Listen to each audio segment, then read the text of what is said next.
Getting between Vilnius and Riga is either expensive or time-consuming. There isn't too much of a middle ground between these two options.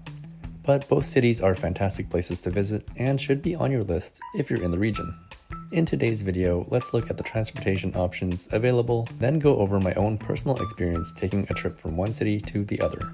In the end, we will ask whether it's worth taking a day trip to either city. So let's get started. So there are essentially three options when it comes to getting from Vilnius to Riga or from Riga to Vilnius. The three choices are flying, intercity bus, or private vehicle. I'm going to include car sharing and car rental as using a private vehicle for obvious reasons. Depending on where in each city you live, flying will be the fastest option, but it will also be the most expensive option. In fact, you could pay over 170 euros per person to fly at the last minute, if not more. If you plan further ahead, you could land tickets for as little as 40 euros per person round trip, which actually isn't too bad. It's an additional 2.30 euros each way to take public transportation to and from the city on the Riga side and 65 cents on the Vilnius side. So taking a flight plus airport transfer will range between 45 and 175 euros, assuming you're staying in one of the city centers. And depending on how late or early you like to show up at airports, flying could take between 3 and 4 hours in total. Next up, taking an intercity coach bus will be a much more affordable option on short notice. This might cost about 16 euros each way if you buy in advance or take a less popular bus.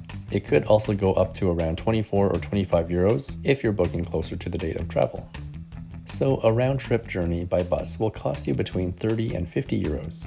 Expect a bus ride to take over 4 hours, even close to 5, depending on traffic. But on the plus side, you won't have to worry about airport transfers or even extra fees for bringing big heavy baggage, like you would with air travel. Finally, taking a private car is pretty self-explanatory. I won't name an exact cost since there are so many variables, but purely based on the cost of fuel, this could be the cheapest option if you're traveling with multiple people. Of course, someone has to drive, and you'll have to hope they're a safe and competent driver, and don't forget to factor in the cost of parking too.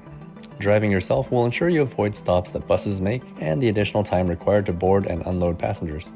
So this could be as fast as 3.5 hours, but traffic could make things better or worse.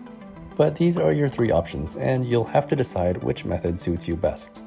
I went for a day trip with my wife from Vilnius to Riga, and we took a bus booked through autobusubiliete.lt, which ended up being a bus operated by the Kotra company. Round-trip tickets for each of us equated to 36 euros, and, well, bus arrival was delayed both ways, making it a nearly 5-hour trip each way.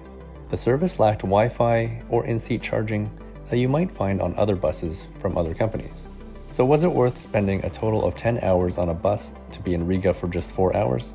Well, if you live in Lithuania, then no. It's just crazy and wasteful. But I think it's a different story if you're a tourist from overseas. I made a similar journey about 5 years ago as a tourist and as someone still living in Canada. I think as someone coming from far away, it could be worth the effort to experience a new city on a tight schedule. With that said, I would definitely recommend staying for at least 1 or 2 nights to really experience everything Vilnius or Riga has to offer. If you're flying, then Air Baltic is pretty much the only option at the moment, and they have new and modern planes with comfortable seats, despite lacking in-flight Wi-Fi. If you're traveling by bus, then I would highly recommend going with a more comfortable bus service, such as Lux Express. We booked bus tickets thinking it would be on Euroline's business class, but this turned out to be false and inaccurate. Having used Lux Express in the past, I regret not booking with them, especially for a multi-hour journey. So don't make the same mistake we did. And no, just to be clear, they aren't paying me to say this. If you live in either Riga or Vilnius, visiting the other city is definitely something you should try and do. They are both very different, but both very beautiful and have a lot to offer tourists. So have you ever made the journey between Vilnius and Riga? What's your preferred way to travel, and what would you recommend to visitors? Share your opinion by leaving a comment. As always, thanks so much for watching, and I'll see you next time.